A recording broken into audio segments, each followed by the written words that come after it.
Have you ever met someone or just be in someone's presence where you just feel this energy, right? No words can be said, but just feel this energy. And as we're working with all this spiritual work, opening out our body, cutting cords, clearing past lives, our body becomes more of this clear vessel.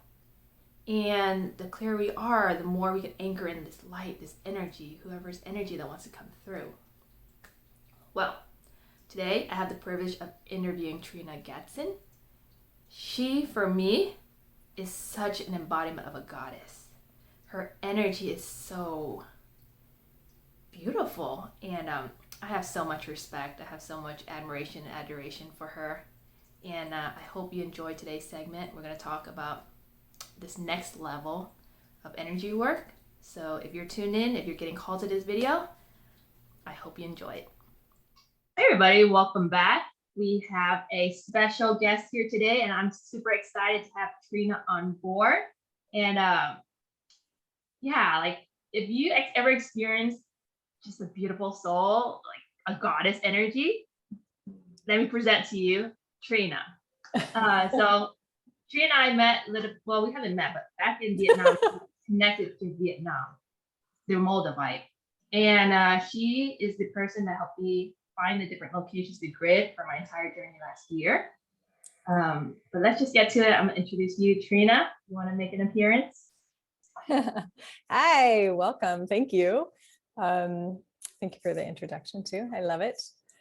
I love it how more souls are connecting in these ways where we haven't physically met face to face yet too.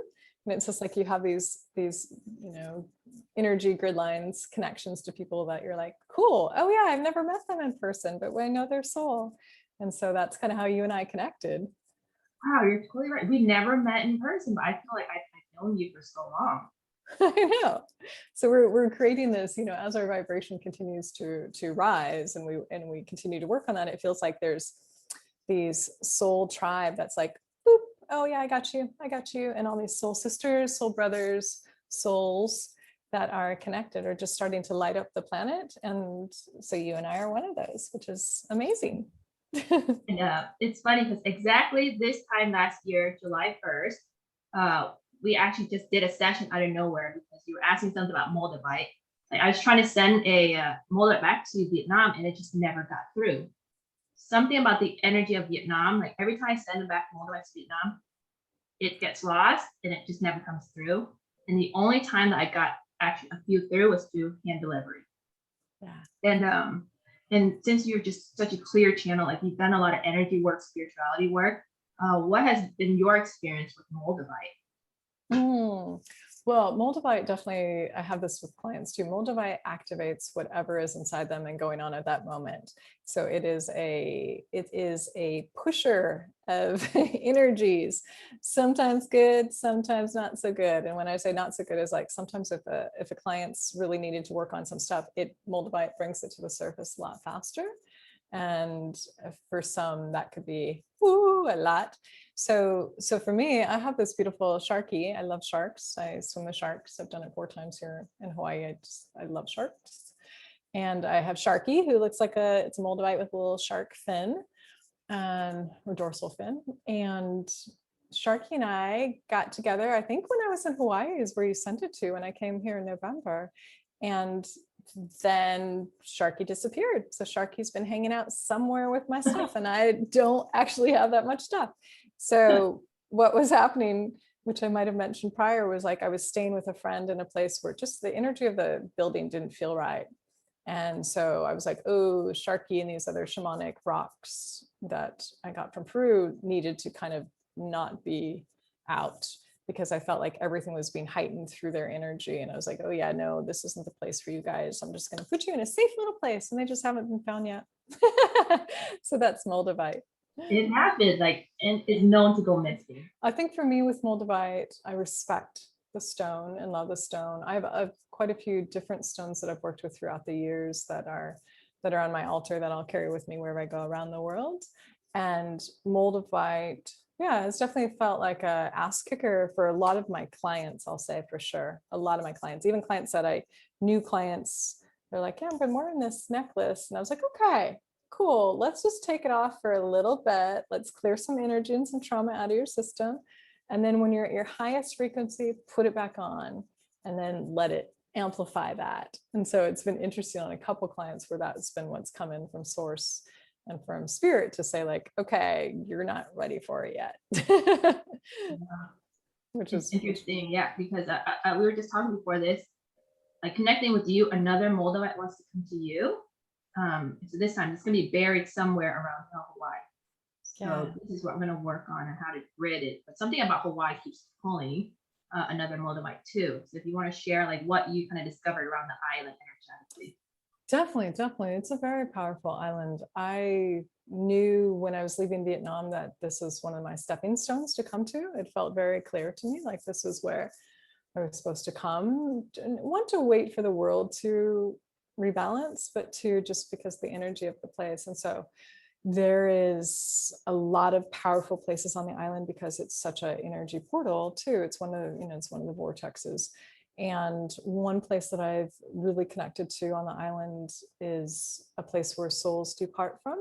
So in Hawaiian spirit, Hawaiian culture, there's a place where basically souls, when someone has passed on, souls go to the afterlife or go back to source. And so it's a beautiful place on the island. And that's when we were talking about Moldavite earlier. I feel like that would be a place to possibly see if the energy of the Moldavite wants to go to this area. If not, there's a gorgeous place called Pele's Chair, where before Pele went back to the Big Island, where she used to sit and look out over the ocean.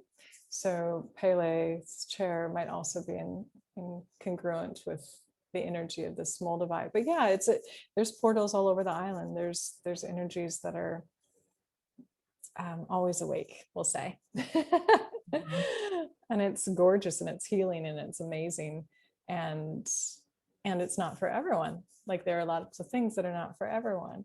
So that's one thing, like, some people would go to Vietnam and be like, whoa, I don't like Vietnam. And others will go and be like, whoa, this is a magical place. So certain places call people for certain reasons.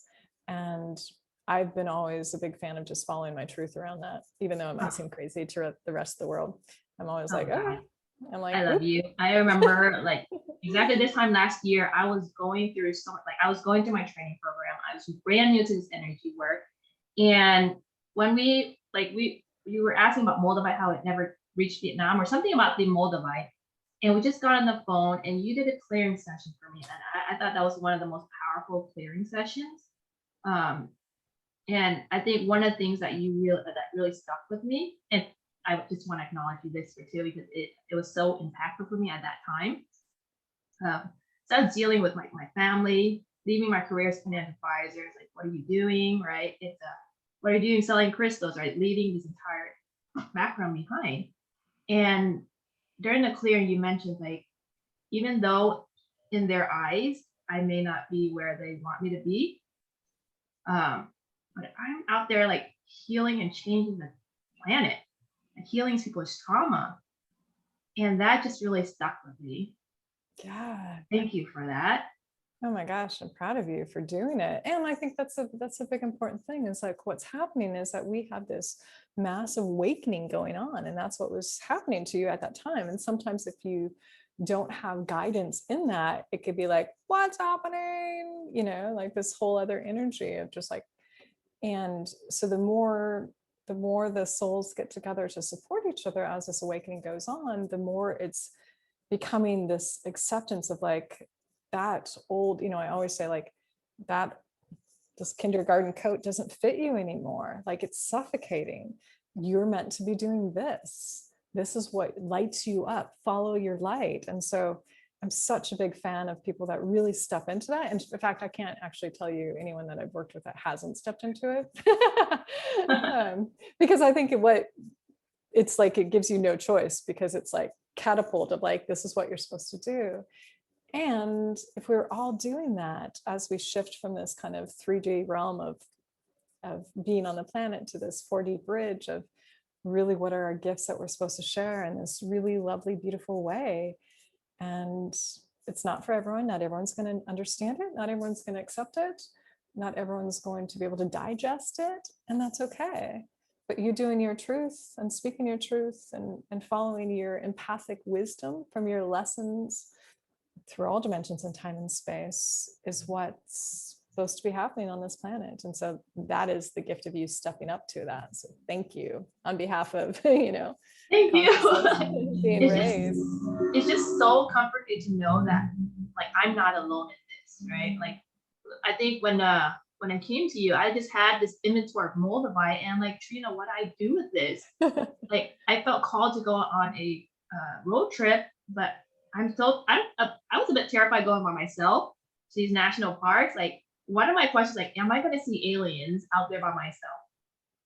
And you just like gave me some comfort, like, hey, the Moldavites, like, just go, they'll take care of me. And it was hard for me to believe at that time, but just hearing you say it just gave me a lot of comfort. Yeah. And I remember there was one place seen on the map, like, don't go to this spot, don't go. I remember that being really clear, and you're like, why? And I'm like, you're not supposed to. So just energetically, like there was places that weren't the best to go. I mean, just that one that was really clear. I could still see it. But it just following your intuition of the, like, you know, source wants to guide us. You know, our soul is wanting to come down the ascension channel and be from our heart space out. And that's part of the shift that's happening, is our brains are so good. We have such good brains that are just can figure out anything. And we're being shifted to really be this heart-based, soul-guided human experience. And so you did that, and you're doing it now, you're doing it even more. And so, you know, for me, I have an agreement with Source that the more people that come to me, I can help shift. Like, I'm just like, okay, I'll take as many as I can to help shift that energy. Partially also, you know, one-on-one sessions, but speaking it too, just like giving everyone that approval that just because you were this for this many years of your life doesn't mean you have to be that. Whatever that looks like, you're the boss of you. Mm-hmm. And so, and you know, ascension and coming into power and spirit is hard work. You got to deal with your shit, and and sometimes that's not always pretty, and sometimes you'll deal with some energies of people that don't see you. And the important piece of that is just that you see you, and you get time in nature, and you experience that abundance of support and growth and life, and you just celebrate it. Oh, I think that was like the best journey, like, of self-discovery that I went. And I can't imagine, it was like 7 months. I think I told you, I don't know how long I'll be gone for, but it ended up being 7 months, and like half the United States is gridded. And I didn't see aliens, although I felt a lot of energy the more I started working with energy. Yeah. And the thing with Moldavite, it just accelerates everything so fast that I wasn't sure how to process all of that. Right. Yeah, that's what happens too, is that sometimes I had this recently where I work with a pretty strong team of energy. I work with a really big, strong team, and they all start, sometimes if I'm doing a session and then I get the client's team too, it gets really loud. It's like being at a concert and everyone wants to talk to you, and you're just like, whoa, hey, hi, woo, woo. And so I've had to be really clear on some sovereignty and some discernment around, okay, I actually just need a spokesperson. I just need a spokes energy to be the spokes energy to come in, because everyone was wanting to come in. And so what was happening was I'd be working with clients, and their team was there, my team was there, and all of a sudden someone who's passed on shows up that has nothing to do with the client. And I was like, oh, you know, and I know it because I could see the energy, and I'm asking them of why they're there, and they're like, no. And so what's happening is, you know, I'm sure I mentioned this to you too, is that everything's in the room. You just have to ask. So spirit, source, you know, cosmic angels, earth angels, ascended masters, saints, gurus, seers, all want to talk, all want to have communication. But it's important for us to ask specifically, like, who can guide me in this? And so I guess this is coming up from, it's like, why is this coming up? But it's coming up for this reason of, like, some people are like, where do I even begin to connect to spirit? And, you know, it's as easy as just asking for your soul to guide you, and ask for a spirit guide and start with one. and allow more to come in. And so for like going into the Moldavite journey that you went in, you activated everything to want to talk. I mean, there's lands that wanted to talk to you. There's ancestors of the land. You went to some really sacred places throughout the West. You know, there's all this energy. There's cosmic angels that want to come in. So it's a lot of information. So it was such a beautiful thing, because what it did, it was almost like putting you in a blender of Moldavite energy, and then be like, okay, here's the new you. And it's exciting because I've watched your progress. I've watched it, and I'm so excited of where you are, and what, you know, what the energy's done to your goddess self. It's a beautiful thing. Oh my God, I'm buzzing. It's yeah, I don't even recognize who I was a year ago. All right. Stepping into the unknown. And then also another thing I want to touch base on is, like, Trina, your energy is just very throat chakra. Like, you're vibing, that's very dominant when I speak with you, right? You allow other people to speak through their throat. And then another thing I want to is light language. How would you interpret that? How would you make sense of that? Yeah, light language. Great question. So light language showed up a little bit for me when I was in Vietnam, when it was happening. And I'd say the most profound one was so my protocol is working with clients is I do a meditation prior, about 45 minutes, where I just call in my team and I just get my frequency as high as I can go. And then I'll call in the client's energy and team, allow me to see, feel, experience everything that's going on. And then I just write. This is before session. And so I was doing this before session, as I normally do with every client. And immediately I started kind of having this light language, speaking in kind of this energy that I was like, I don't even know what I'm saying. It just was like flowing. So there was part of me that's like, I don't know what's happening. The other part of me was like, okay, cool, I got this. And so I grabbed my phone and I recorded it for this client, because what I was shown it was actually a lot of these energies that came in. When I pulled the client in, there was a lot of womb trauma that had occurred for this specific client, through her pregnancy and through giving birth, but also other timelines of stuff that had happened. And it got activated that all these energies wanted to heal her womb through language, through speaking. And so I just tape recorded, that's so funny. That's so 80s. I just had my phone and recorded it. And then I was shown what they were doing, and they were healing her womb. And so when I got done with recording this, before I sent it to her later on, I listened to it one more time, and I just laid on my couch and listened to it. And my body had a reaction to it too. And I'd had a hysterectomy, 10 years ago, and got rid of all kinds of trauma with that, and all kinds of energy. And I was always like, oh, my body's good. I already worked with that. And it actually like showed me that there was more energy in my womb that needed to be worked on via just this recording. And so I was like, whoa, crazy. So light language is basically, it comes in from, I would say in this case, it was these abuelitas, so these wisdom keepers from other dimensions of time and space that really wanted to heal this cosmic wound around birth, around pregnancy for this specific client, but then kind of on the conscious level too. And so I have a client that I just worked with that's very young, that speaks light language and draws light language. And so it's different symbols, it's different energies coming in. And what happens is just our portal is open and we're connected to source, and it's just allows for a way for source to come through. And it's light language, it's called light language, but it's also sometimes with your hands too. So there's some energy that goes on that you start to like activate with your hands, and use your hands to also relay information more than you've ever done before. So that is occurring too. What I found is that there's this energy with light language for me is also my soul's old language of different times and parallel universes. That's being activated way more on the planet, which is a beautiful thing because it's a healing tool.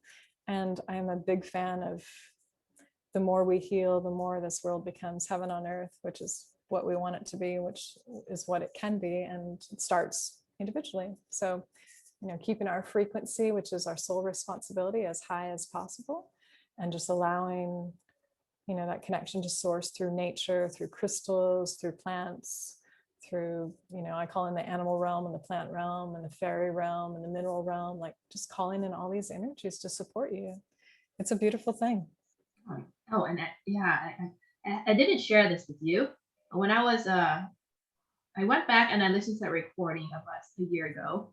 And the part when you started doing the light language, something triggered within my body to have me start speaking light language. Yeah. So it's like you were activating something for me to have to like use my throat. Right, which is so fascinating. I have seen that come up over and over again, that it's not just because it's coming, like it's not coming through just to come through and be like, hey, there's this cool thing that's happening. It's actually coming through to activate, because sometimes in our human language, we'll say it's not able to digest because our brain takes over and tries to process of like, what's going on? What are they saying? And so there's keys, codes, activations, blueprints, and templates that are being brought in through the voice. And so that also comes in through singing. There's lots of people that have been activated who have never been singers to fully have this tone of voice. So vibration is everything, of just like however that comes in. So I love it. I love that. I love that when more people are activated and it heals. And I feel that. I see that. It's powerful. Oh my gosh, I adore you so much, Trina. So what is your specialty? Because I do want people to like know more about you, because you're just so magic and you're so powerful. And even that session one time, it was so impactful for me. So share a little bit what you do, and like any guests who's tuning in, like if you hear this message, it's possibly for you too, right? There's something here for you to take from this video. Yeah, sure, of course. So let's see. I would say that I work in lots of different ways, because I work with whatever I'm being shown to do for the client. And so there's this energy that allows me to see people's auric field, see people's energy. I experience and feel everything that the client is feeling, so I'm able to process it that way. And I am a big fan, and will always be a big fan, that a healer is someone who just catalyzes you to heal yourself. So I'm the catalyst to help move that energy through people's bodies. I work with all kinds of individuals. I've worked with as young as 8 and as high, I don't think it was 80 yet, but pretty high up there. And so I'm just a big fan of removing, I guess you would say, old stories and belief systems, but it's actually sometimes not even theirs. It's DNA. Sometimes it comes in vitro. Sometimes it comes from other parallel lifetimes. And I'm just a big fan of removing energy that doesn't serve us to the highest potential. And so I do that in kind of a myriad of ways. A lot of times that I've spent with shamans, I do some psychic surgery. I'm not a big fan of always doing that, because I think the healing occurs more when people are able to really look at it and pull it out together. But I'm there to support, but I also sometimes have to go in and just remove big stuff that's in the way. Sorry, I don't know why that makes me laugh. I just saw a couple sessions of that, and I was like, oh gosh, that was pretty intense. I work mostly, because where I'm at right now, mostly via Zoom, which is the same as being in person. But I have had some sessions here of people in Hawaii too. And I'm just, I think I was put on this earth to help raise the consciousness, of course, internally with myself first. I've gone through all my lessons and continue to go through them as they show their faces. But I'm just a big fan of us being the highest potential of love and light that we have possible. And that doesn't mean that there's not times where we look at things and we're like, oh yeah, yikes, that's not awesome. But what we do is we don't look at it like we used to, where we beat ourselves up or become, the voices on our shoulders that are amplifying that negativity. It's more just like, cool, wow, I thought I worked through that. Let me just look at that. Yeah, let me spend some time there. So I'm just a big fan of bringing out, the true compassion and love that everyone has in their heart, like just amplifying that and being their biggest cheerleader. Like I actually really love humans, and I would say that wasn't always the case. I'd say part of my process has also been able to see the beauty of all of us, rather than be like, wow, that sucks. Just to really see like, wow, we're so fascinating. And I feel once again that one of part of my, process of being on this earth is helping us bridge from this 3D to this 5D, 4D bridge to this 5D energy, which is really just becoming these heart vessels with everything, just loving up everything. And I love that. I love that. Oh yeah, you're such a goddess vibe. Your vibe is like so goddess, like oh, like that's what you channel in every time when I speak to you or I see your photos. You're just so amazing, Trina. All right, well let's wrap this up for this segment. I would love to have you on the show again. Maybe next time we can talk about light language specifically, and how it activates the throat, because I think a lot of people are wanting to speak. It's a lot of things that want to come out through people's voices. And anything else you want to add, Trina? I would just say in regards to the light language, which we can talk about next session too, or next show, is that, meditate, open up the channels, and just record whatever comes through with zero judgment. Just record it. Just allow it to come through. It wants to be amplified, and just be open to that doorway. For sure. And just thank you. And I'm just, once again, I love you, and I'm celebrating you always. Yay. Well, thank you everyone for tuning in. I love you too, Trina. And then we'll see each other again on the next episode. Thank you, everybody. And then we'll see you soon. Bye.